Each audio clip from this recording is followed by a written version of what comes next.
So you're thinking about purchasing an Airbnb or a property and turning it into an Airbnb. You've heard that hosts make massive returns and you want in on the action. Well, the first step is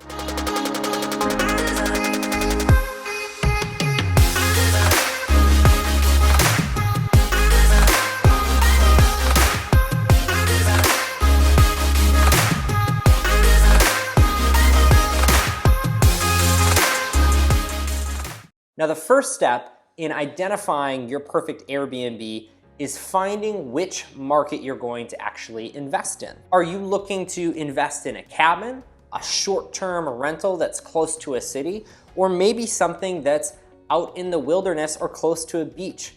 Regardless of where you're looking to invest, you need to make sure that the market can actually sustain your Airbnb so that you're making a good investment with your money. So I suggest finding a place or a market that's within 2 hours driving distance of where you currently live. Now, if you live out in the middle of nowhere, that's probably going to be a little bit more difficult. No. Hi. Okay. So when you're going to identify your market, the first thing that I would look for is what are different attractions that are within that 2-hour radius. Using Google's Near Me feature, you can find out close state parks, different activities, or talk to friends and family about different areas around where you live to figure out if there are great vacation spots that a lot of people are traveling to nowadays. So how do you find a good market? There's really 2 ways. The first is to use paid software where you can go in and check the demand of different markets relatively quickly and understand, is this a good place for me to invest my time looking for a property to purchase? Now, the paid software that you could look at would be looking at something like Beyond Pricing or AirDNA to look at how different markets are performing and what is the demand of different markets. But AirDNA also offers a totally free feature, which I love to use, and that is its Market Minder freebie trial. And what that allows you to do is look at different markets. You don't get to see all of the different information that's provided unless you go and pay for the full subscription for that market, but you can look into what Airbnbs are actually showing up in a particular market.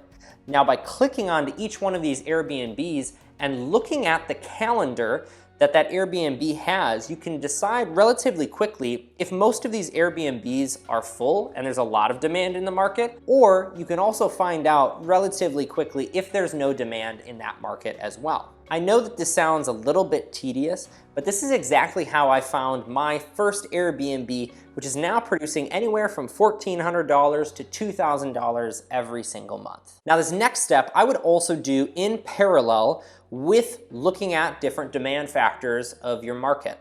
And this step is really determining if short-term rentals are even allowed in the market, because there's no point in purchasing a property if they don't allow you to short-term rental.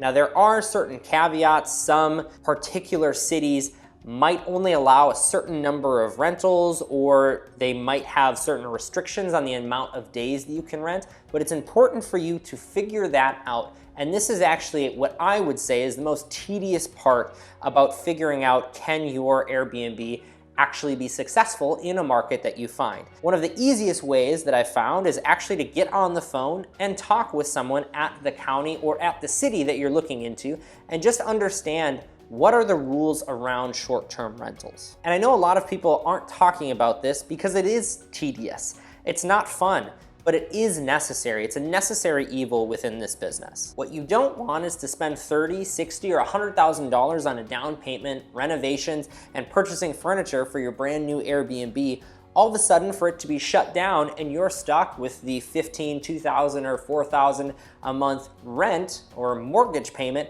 that you have to pay every single month because you were being a silly goofball and didn't listen to me. Are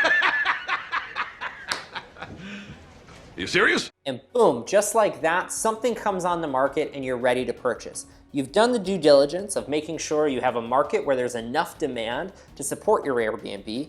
You're not going to get shut down by local ordinances. So now all you have to do is make sure that you stick to a budget, understand what are the features that guests are looking for, put those features into your Airbnb, and then wait for reviews to come in and slowly rank your prices up, little by little. And that's really how you're gonna be successful in this business. It's not a Get rich quick scheme.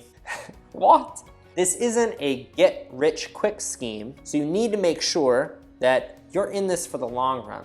Slowly but surely, you're going to build up equity, you're gonna build up revenue, and that's gonna help you to purchase even more Airbnbs. So slowly but surely, this is how the game plays, and that's how you're going to ultimately win. And do you have any other ways that you found properties or found markets that's been helpful for you? Let us know in the comments. I wanna make sure that we can spread as much positive information out there so that more and more people can get involved with Airbnb and be successful. And if you're interested in any of the software that I talked about or interested in starting your own Airbnb, feel free to look in the comments. If you go to the Airbnb link and host your first stay, you're gonna get $40 back instantly. And I hope that this was helpful, and here's another video you might like.